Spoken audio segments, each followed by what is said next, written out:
ಕೋಲಾರ ಜಿಲ್ಲೆಯನ್ನ ಗುರುತಿಸುವಂತ ಒಂದು ಅವಕಾಶವನ್ನು ಮಾಡಿಕೊಟ್ಟಿದ್ದಾರೆ.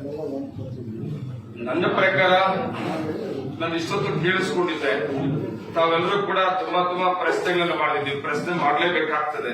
ನಾವೆಷ್ಟೇ ಕೆಲಸ ಮಾಡಿದ್ರು ಕೂಡ ನೀವು ಪ್ರಶ್ನೆ ಮಾಡಿದ್ರೆ ಅದಕ್ಕೆ ಅರ್ಥ ಬರೋದು, ಮತ್ತೆ ನಮಗೂ ಕೂಡ ಒಂದು ಎಚ್ಚರಿಕೆ ಆಗೋದು ಅಂತ ಕೆಲಸವನ್ನು ನೀವು ಮಾಡಿದ್ರಿ. ಆದ್ರೆ ಒಂದು ಮಾತು ಹೇಳೋದೇನೆಂದ್ರೆ, ಯಾವ ಸರ್ಕಾರಗಳಿತ್ತು, ಯಾವ ಪಕ್ಷದ ಸರ್ಕಾರ ಇರ್ಬೋದು, ಯಾವುದೇ ಮುಖ್ಯಮಂತ್ರಿ ಆಗಿರ್ಬೋದು, ಕರ್ನಾಟಕ ರಾಜ್ಯದಲ್ಲಿ ಕೋಲಾರ ಜಿಲ್ಲೆಗೆ ಯಾವ ಮುಖ್ಯಮಂತ್ರಿಗಳು, ಯಾವ ಸರ್ಕಾರ ಇಷ್ಟೊಂದು ಯೋಜನೆಗಳನ್ನ, ಕಾರ್ಯಕ್ರಮಗಳನ್ನ ಈ ಬಜೆಟ್ ಅಲ್ಲಿ ಕೊಟ್ಟಿರ್ತಾವೆ.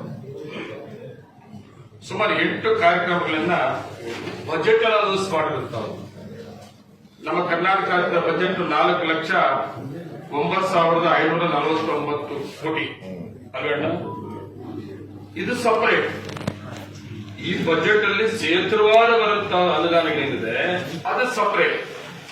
ಅದು ಗ್ಯಾರಂಟಿಗಳಾಗಿರ್ಬೋದು, ರಸ್ತೆ ಡೆವಲಪ್ಮೆಂಟ್ಸ್ ಆಗಿರ್ಬೋದು, ಬೇರೆ ಬೇರೆ ಇಲಾಖೆಗಳ ಡೆವಲಪ್ಮೆಂಟ್ಸ್ ಆಗಿರ್ಬೋದು, ಅದು ಸಪರೇಟ್.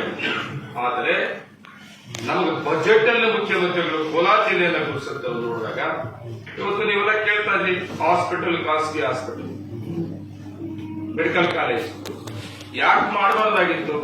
ಟೀಕೆ ಮಾಡೋಂಥವ್ರು ನಾವು ಬೇಡ ಅಂತ ಹೇಳಿದ್ವಿ. ಖಾಸಗಿ ಭಾಗದಲ್ಲಿ ಮಾಡ್ತಾರೋ ಇಲ್ಲ ಸರ್ಕಾರದ ಮಾಡ್ತಾರೋ, ಮಾಡಕ್ಕಾಯ್ತಾ?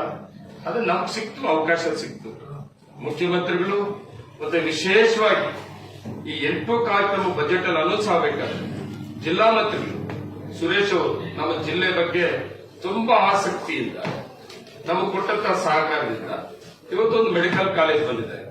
ಅದ್ರ ಜೊತೆಗೆ ನನ್ನ ಕ್ಷೇತ್ರಕ್ಕೆ ಸಂಬಂಧಪಟ್ಟಂಗೆ 56ನೇ ಇಸ್ವಿನಲ್ಲಿ ಹಾಸ್ಪಿಟಲ್ ಜಿಲ್ಲೆಯಲ್ಲಿ ಅತಿ ಹೆಚ್ಚಿಗೆ ಔಟ್ ಪೇಷಂಟ್ಸ್ ಎಲ್ಲಿ ಬರ್ತಾರೆ ಅಂದ್ರೆ ನಿಮ್ SNR hospital equal out patient Malur hospital. ಕಾರಣ ಇಂಡಸ್ಟ್ರೀಸ್ ಅತಿ ಹೆಚ್ಚಿಗೆ ಆ ಹಾಸ್ಪಿಟಲ್ ಹೊಸದಾಗಿ ಮಾಡಬೇಕು ಅನ್ನೋ ಒಂದು ಪ್ರಸ್ತಾವನೆ ಕೊಟ್ಟಾಗ ಆರೋಗ್ಯ ಮಂತ್ರಿಗಳು ಹಾಸ್ಪಿಟಲ್ ವಿಸಿಟ್ ಕೊಟ್ಟು ತಮಗೆಲ್ಲ ಗೊತ್ತಿರುವಂತದ್ದು ಹಾಸ್ಪಿಟಲ್ ನೋಡಿ ಮುಖ್ಯಮಂತ್ರಿಗೆ ಒಂದು ಪ್ರಸ್ತಾವನೆ ಕೊಟ್ಟು, ನಾನು ಮುಖ್ಯಮಂತ್ರಿ ರಿಕ್ವೆಸ್ಟ್ ಮಾಡಿ ಮತ್ತೆ ಜಿಲ್ಲಾ ಮಂತ್ರಿ ರಿಕ್ವೆಸ್ಟ್ ಮಾಡಿ, ಆಮೇಲೆ ಅಣ್ಣವನ್ನು ಕೂಡ ಅಷ್ಟೇ, ಅವನು ಕೂಡ ನಾನು ಕೇಳ್ಕೊಂಡೆ ಒಂದು ಅವಕಾಶ ಬೇಕೇ ಬೇಕಾಗ್ತದೆ ಹಾಸ್ಪಿಟಲ್ಗೆ ಅಂತೇಳಿ. ಇವತ್ತು ಸುಮಾರು 40-41 ಕೋಟಿ ಇವತ್ತು ಮಾನವ ಹಾಸ್ಪಿಟಲ್ಗೆ ಇವತ್ತು ನಮ್ಗೆ ಸಿಕ್ಕಿರುವಂತದ್ದು.